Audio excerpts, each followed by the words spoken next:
Hey everybody, welcome to drinknectar.com. I'm your host Josh Wade, and this is the internet's place to explore the 5 senses of coffee and wine.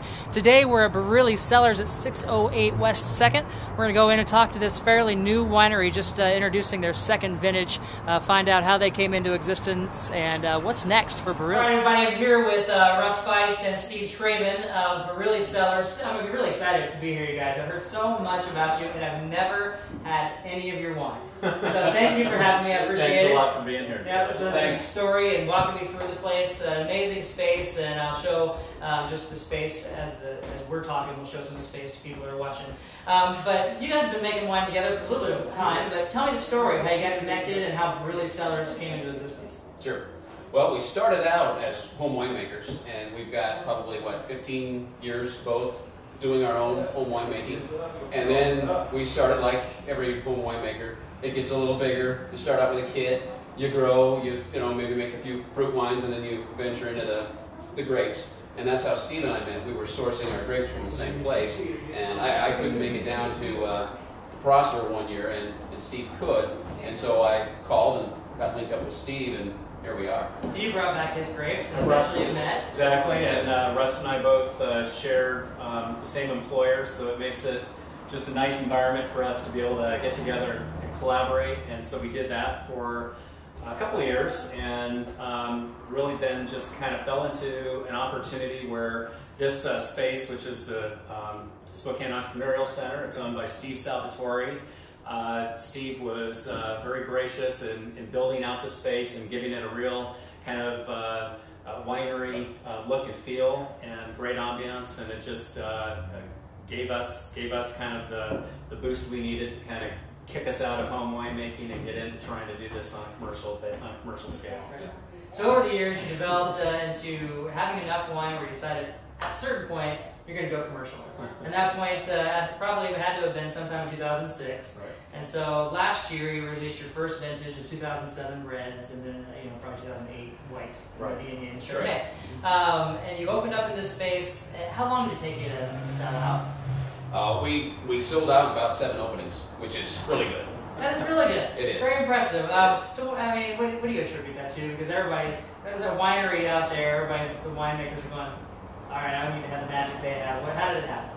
Well, I think, first of all, it was a small production lot. I mean, we're talking about 150 cases of wine.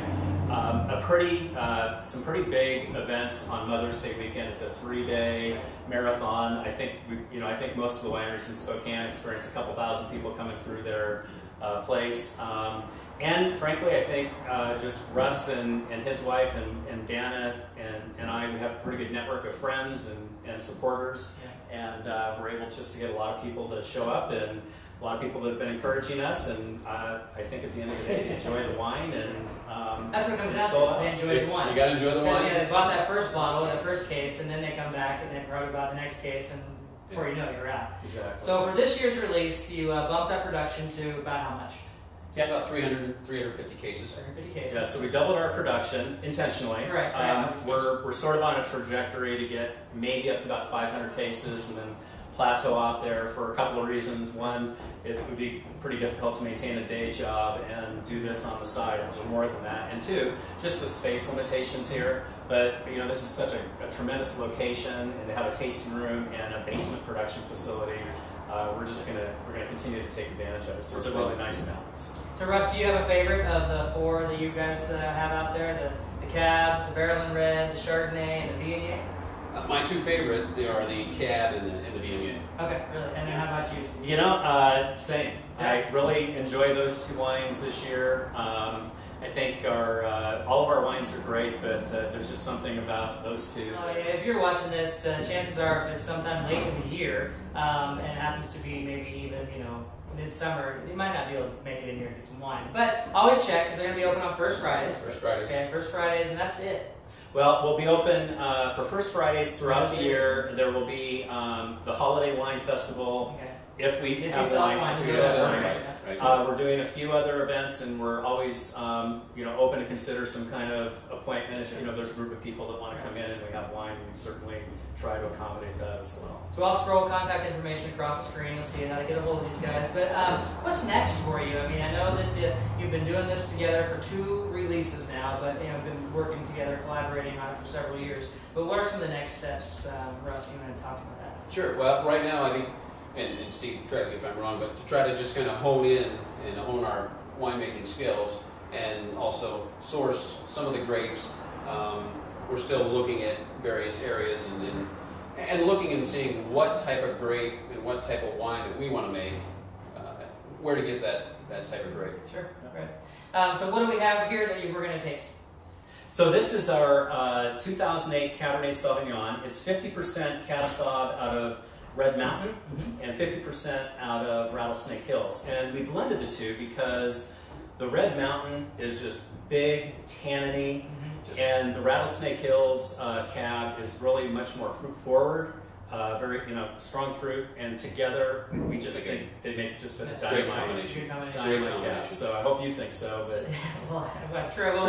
Now, when you're tasting through this, it actually has got a nice color to it. It's not super thick and super dark and inky. What are some of the characteristics that you get out of it? You've been working with this wine for 2 years. It's ready to present it to the public. What do you love about it? Sure. I love that, Val, and I think Steve and I both agree, is we want the fruit. We like the oak, we like what it does, but when we drink wine, I want to drink and taste the fruit. Taste the nice, fruit forward, taste some of the bouquet. It's got a nice nose. And I hate to tell people, well, do you get this, do you get that? But when I taste this and smell this, I do get some soft chocolate, some nice, I would say some dark raspberry.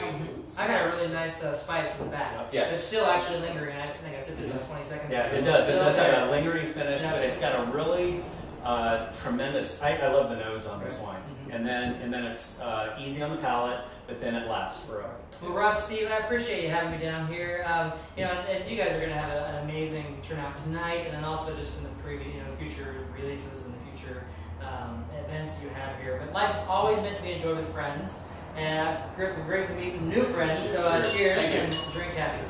Cheers, buddy.